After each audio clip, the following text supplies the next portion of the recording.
Dito ka na dati? Opo. Ano Oh? lang? Dito ka na dati? Oo, yung tuhod ko. Ikaw yung may negosyo mga mineral water? Opo. Ano nangyari sa tuhod mo? Sumakit na naman? Nagkamali po kasi ako ng ng talon sa gutter. Sumakit? Opo. Umano po ulit. Ay, hindi ka natamalong ngayon sa gutter? Tumalon po ako sa gutter. Nagkamali ulit yung ano ko. Ito. Opo, sa namaga. Ayan, magarik. Maga na oh. Baka masakit na naman itong singit mo. Hindi naman po medyo. Kaya nga oh, masakit yan. Kasi pagka ito masakit yan. Opo. Tsaka ito po dito. Masakit po. Ito. Oo, yan po. Ay, tama kung buwan mo. Wala pa yung ugat nito. Tumunog to, hindi? Tumunog po. Tumunog ang tuhod mo? Oo. Tapos nung napagtanong ko sa gutter, po agad. Tumayo po agad ako. Bakit tumayo ako agad? Ito, masakit to. Opo. Hindi naman. Kulani. O, kaya masakit. Kailangan nilutin mo. Iyos lang.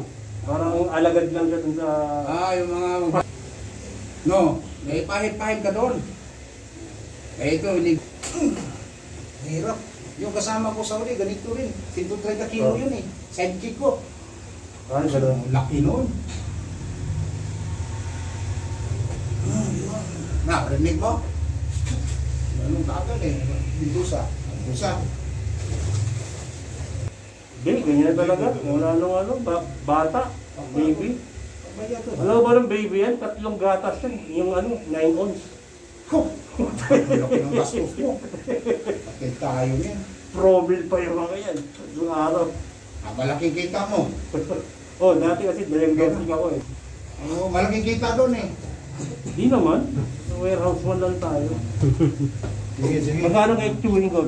Master pa ka ano? Yan ako dito. Titingnan natin. Ano pangalan natin? James po. James. Sa picture ako tayo. Sabi nga nung tropa ko, ang tradisyonal, bihira na ngayon mahanap mo ako. Yan, ang sarap po. Alam mo na, bihira na mahanap ako. Kaya kahit si tatay, yung kanina binagaw na, Gusto niya eh. Oo. Nag-contract senior na yun eh. Sabi niya, matagal kang hanapin mga ganyan sa'yo. Patay ng kadalasan. Alay.